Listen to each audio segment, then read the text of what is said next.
Yesterday, we talked about the state of the San Francisco Giants position players based on some guesses I've made about who I think will be back for the Giants and who I think is on their way out the door. We've done episodes about that, so if you want to hear my thoughts on who I expect to be back, who I don't expect to be back, you can check those out. But based on those assumptions, we looked at, where would that leave the position player side of things? Where would the Giants need to make some upgrades?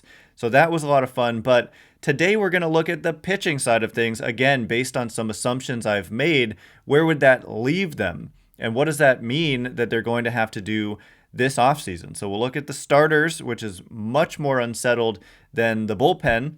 But we'll look at the bullpen also and kind of, do they have any openings in the bullpen? So all of that next on today's Locked On Giants.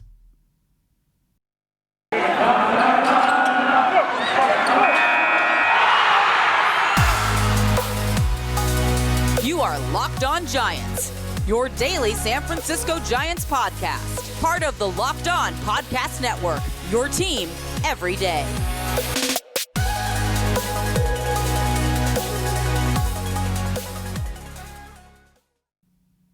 Hello and welcome to Locked On Giants Baseball, part of the Locked On Podcast Network, your team every day. My name is Ben Kaspick, and on this show we provide daily episodes Monday through Friday talking about the San Francisco Giants in a way that's data-driven and rational, but also simple, passionate, and accessible to all. I'm a former contributor for the baseball statistics and analysis websites Beyond the Box Score and Rotographs. I've been podcasting about the Giants since 2015, and I'm a lifelong fan. Thank you so much for making Locked On Giants your first listen every day. We are free and available on all platforms, which now includes YouTube, so check us out there. This episode is brought to you by Spotify Green Room. Download the app and join me this weekend to get in on the action. And I mentioned that we're now on YouTube. I also want to mention that we're doing bonus content on YouTube on my own personal YouTube channel. So whether you're watching this on YouTube or listening wherever it is that you listen to your podcasts, please check out my YouTube channel, Ben Kaspick. Last name is spelled Kaspick. And we do basically more of the same, but just bonus content. So you're not going to want to miss it. So I would really appreciate it if you would subscribe. We did our very first ever bonus content after yesterday's Locked On Giants. I went onto my own channel and just continued the conversation, talked about why specifically I think that Evan Longoria needs to be platooned at third base, the specific numbers behind that argument, and then some possible solutions in the free agent market. So you're not going to want to miss that. So thank you in advance for checking that out. But anyway, coming up on today's show, as I said, we're going to switch our attention to the pitching side of things. What's interesting about the Giants' starting rotation when we talk about next year is that they only have one guy for sure who's going to be in that rotation, and that's Logan Webb. Everybody else who was in that rotation as a mainstay in 2021 is a free agent. Kevin Gausman, Anthony DeSclafani, Alex Wood. There's a $22 million club option for Johnny Cueto, but that's a stone cold lock. It's not going to be picked up. Johnny Cueto is going to be a free agent. And so the guesses I've made about who's coming back, though, I have guessed that Kevin Gausman is going to be back. That's obviously not a guarantee. And I've also talked about how I think he's in line for a contract north of $100 million, maybe 5 years, $110 million. I'm kind of just throwing that out there, but I think it's not too far out of the realm of possibility for him. In fact, he may do better than that. So anyway, that's not a guarantee at all, but the point of this episode is to look at where would they stand even if the assumptions I've made about who's coming back and who's not prove to be correct. I have also said that I think that one of Alex Wood or Anthony DeSclafani will not be back. And the guess that I made is that Anthony DeSclafani will be the one who signs elsewhere.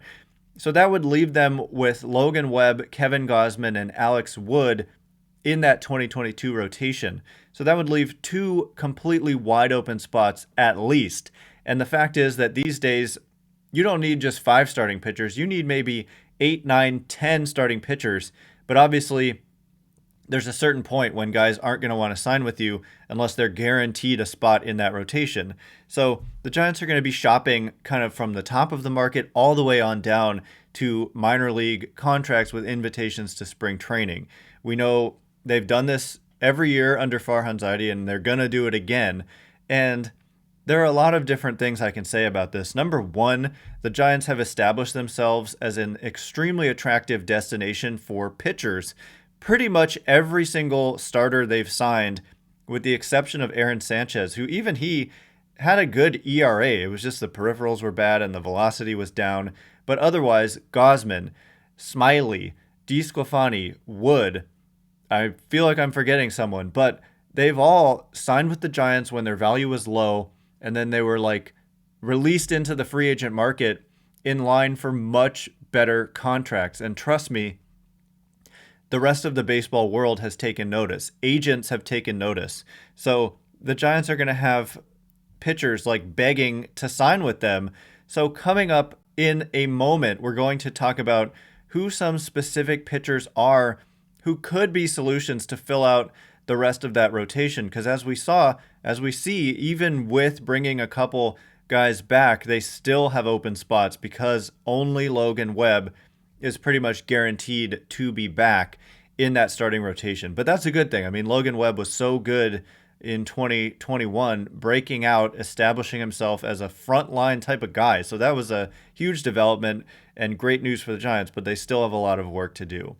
Before we get into it, did you know that Built Bar has so many delicious flavors? There's really something for everyone, and when you talk to a Built Bar fan, they're definitely passionate about their favorites. We have a Locked On group chat, and we spend 90% of our time talking about Built Bar flavors. There's just that many, and they're all delicious.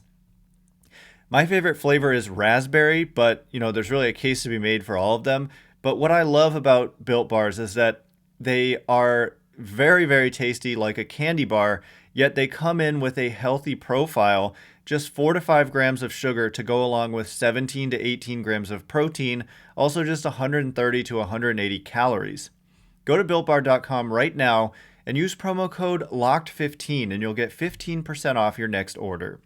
Use promo code LOCKED15 for 15% off at BuiltBar.com.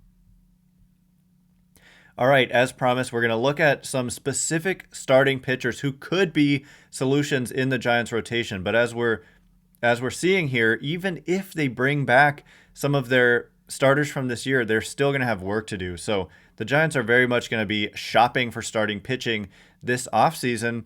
Farhan Zaidi has called it the number one priority for them, and it's obvious just based on looking at how many spots they have to fill.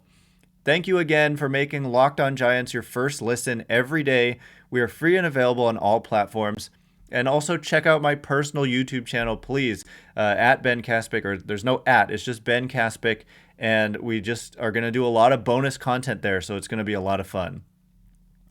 Anyway, looking at the starting pitcher market, the top dog is kind of Max Scherzer. And man, I would love to have seen Max Scherzer in a Giants uniform. Think of what may have been different if they were able to roll out Logan Webb, Max Scherzer, and Kevin Gausman and Alex Wood in that series with the Dodgers. And the Dodgers ended up blowing the Nationals away. The Nationals had to include Trey Turner, which still irritates me that Trey Turner is on the Dodgers. Like, come on, you're giving away just like one of the best players in the game. Stop giving the Dodgers the best players in the game.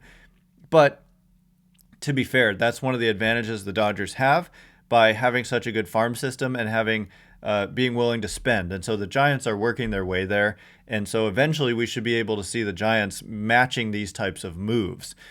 But anyway, I would love to see Max Scherzer come to Northern California, but apparently he's got family in Southern California and he likes the heat. So I wouldn't put money on that.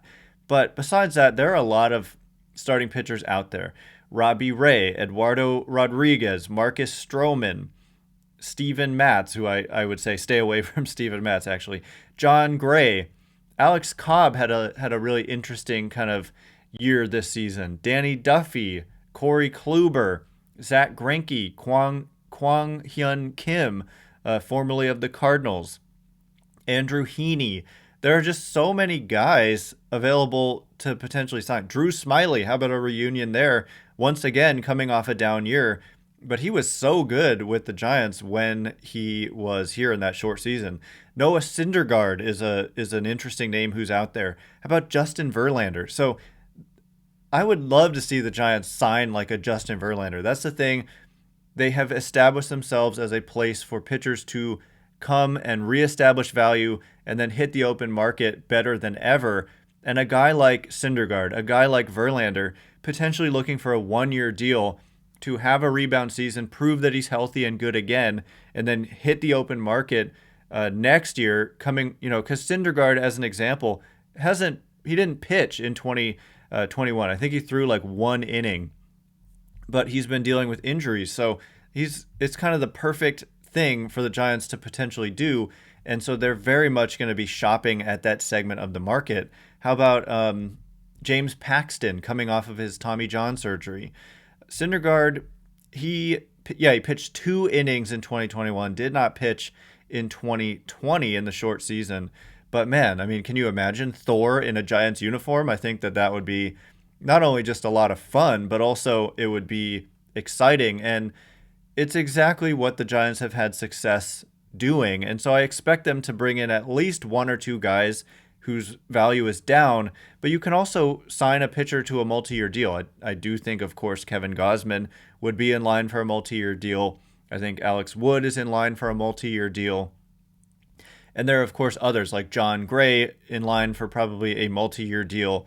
Robbie Ray is out there. So there are a lot of options. So it's a good time for the Giants to need so much in the starting rotation. Max Scherzer, of course, in line for a multi-year deal. So there are a lot of ways for the Giants to do this. So even though, again, we can't assume that Alex Wood or Kevin Gausman are coming back.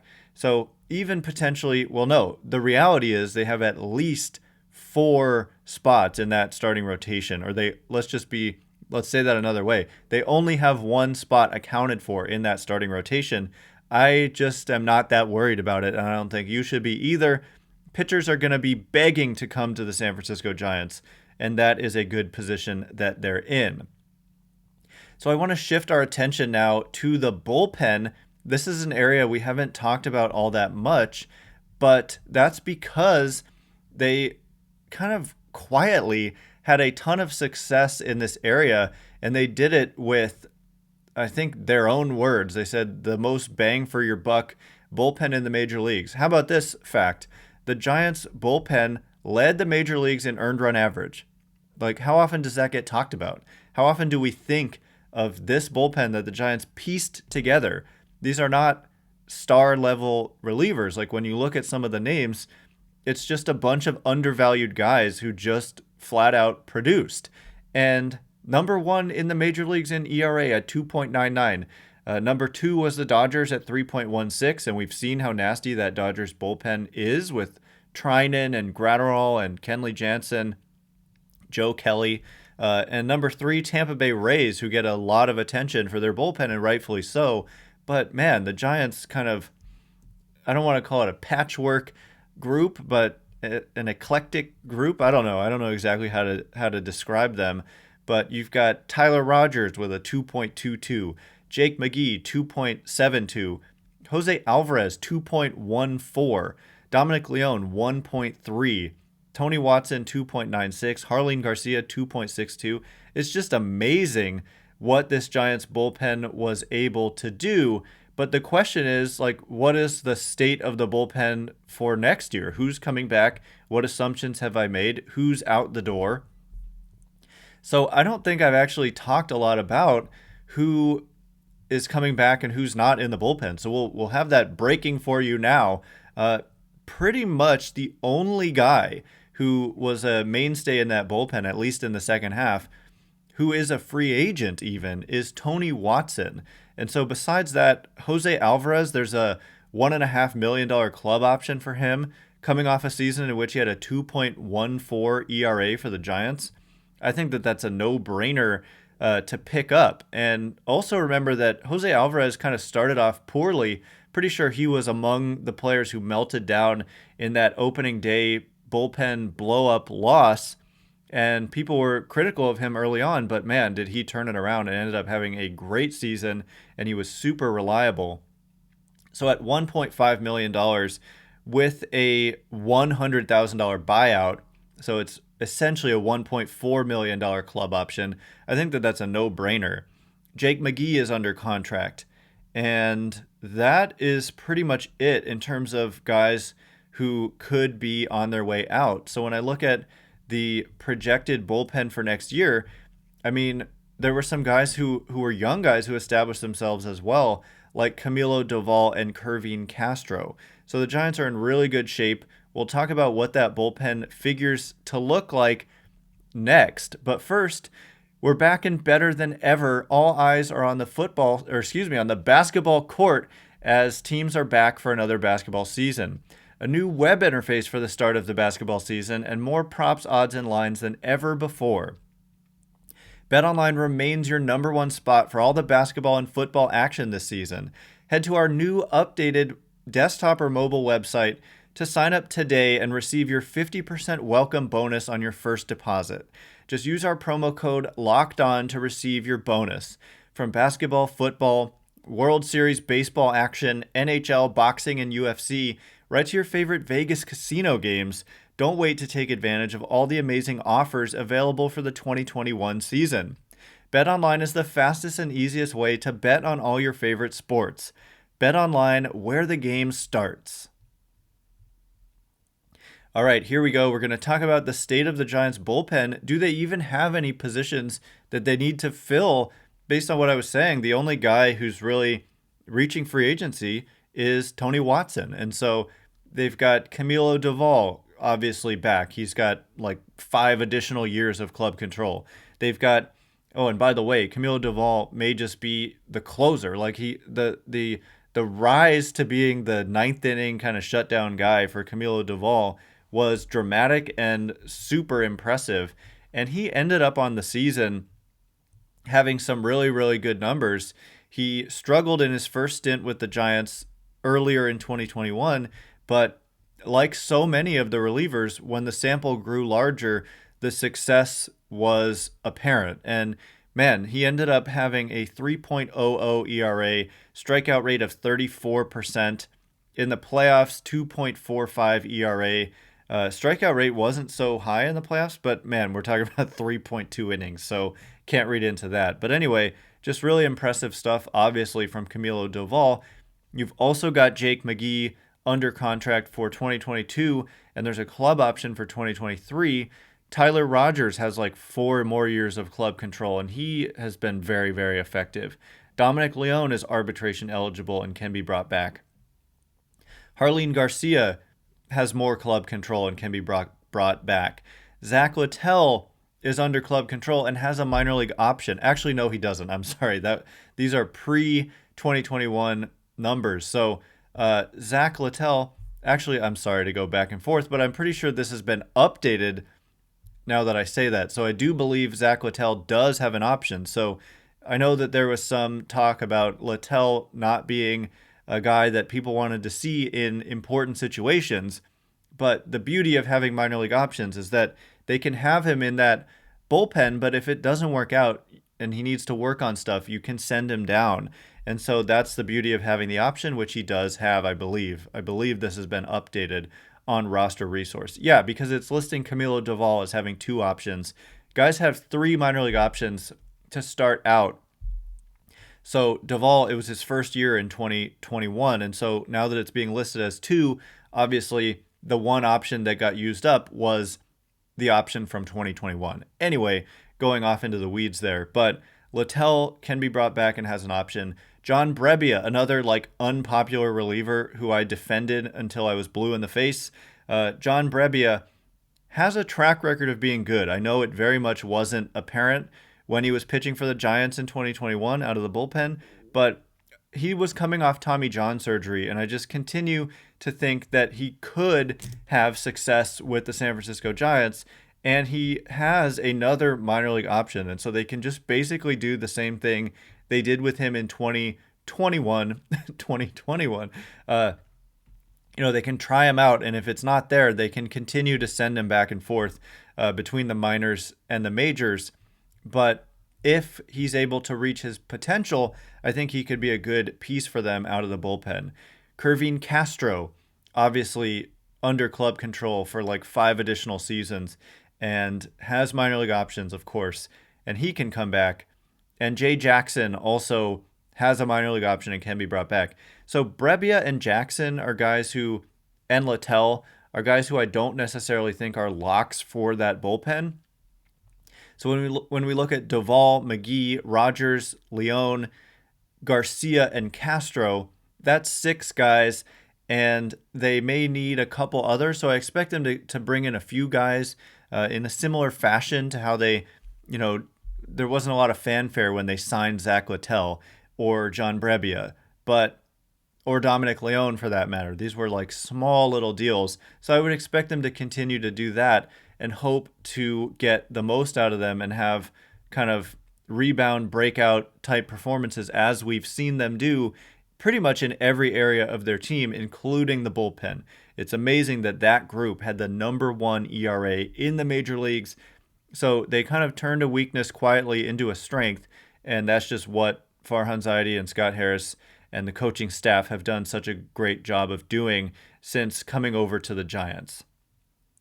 So anyway, that is all the time we have for today. I really hope you enjoyed this look at the state of the Giants heading into free agency. We're very close to, obviously, the baseball season being over. I believe Wednesday would be the last possible day for the World Series.